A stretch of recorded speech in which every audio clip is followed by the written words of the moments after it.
Hello everyone, আসসালামু আলাইকুম। Welcome to my YouTube channel Rajshahi রান্নাঘর। রাজশাহী রান্নাঘরের পক্ষ থেকে তোমাদের সবাইকে আরও একবার স্বাগতম। দেখো আজকে আমি কি নিয়ে এসেছি।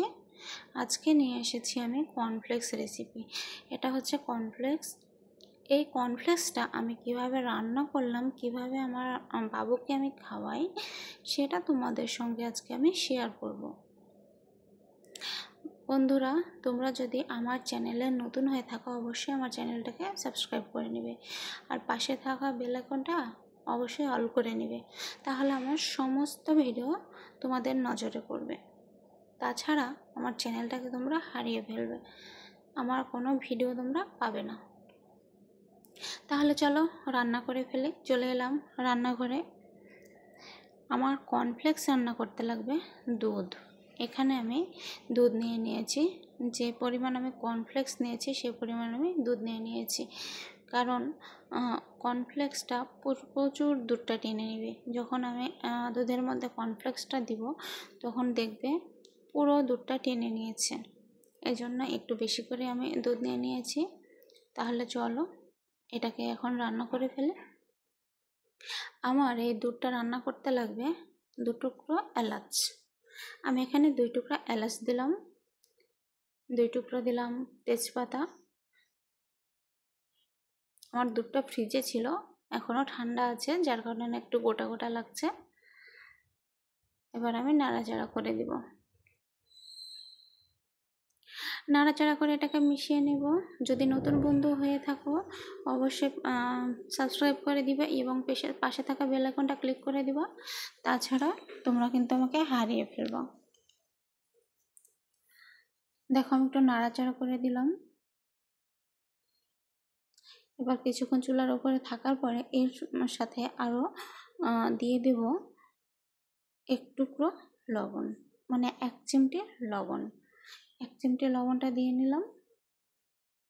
এই লবণটা না অনেকটা স্বাদ নিয়ে আসে, যে রেসিপি হোক না কেন লবণটা কিন্তু একটু স্বাদ নিয়ে আসে, তার জন্য আমি একটু লবণ দিলাম।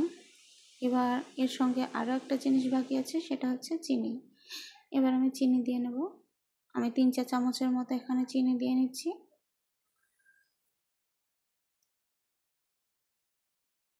এই যে আমি চিনি দিয়ে নিচ্ছি।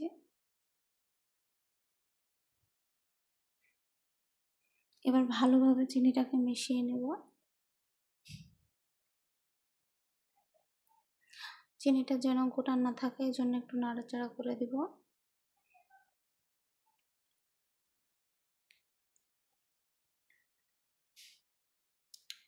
এবার এটাকে আমি জাল করে নেব কিছুক্ষণ। তোমরা সাথেই থাকো বন্ধুরা।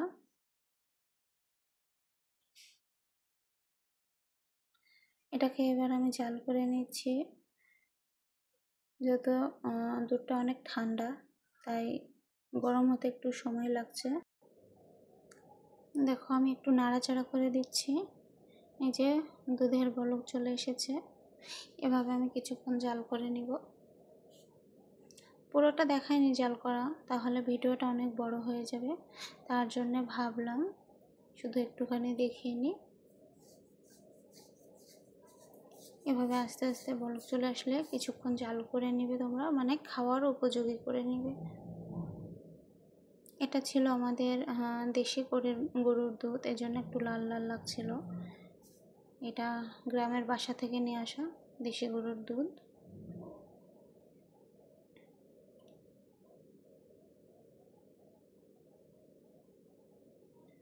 এই যে আবারও একটু নাড়াচাড়া করে দিই, ফেনা ফেনা আছে যেগুলো।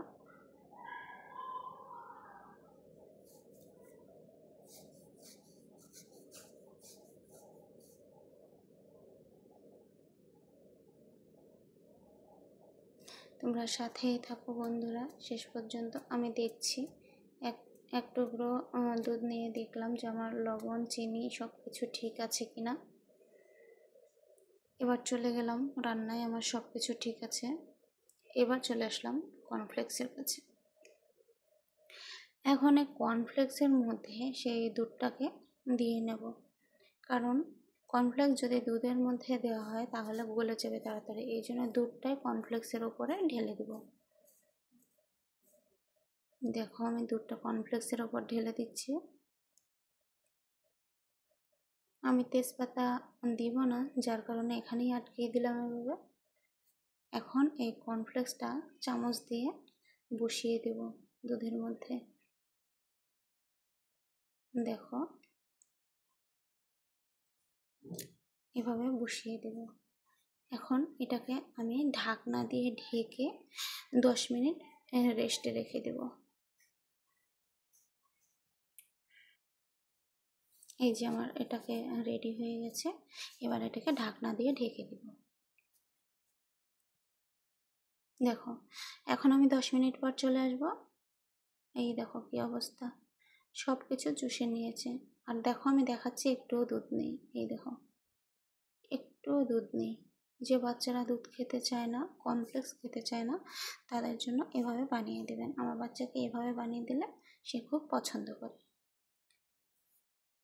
সবাইকে অনেক অনেক ধন্যবাদ আমার পাশে থাকার জন্য, আমার সাথে থাকার জন্য। সবাই ভালো থাকবেন, সুস্থ থাকবেন, আর আমার চ্যানেলের পাশে থাকবেন। ভিডিওটি যদি ভালো লেগে থাকে অবশ্যই একটা সাবস্ক্রাইব করে দিবেন এবং পাশে থাকা বেল আইকনটা বাজিয়ে দেবেন। টাটা।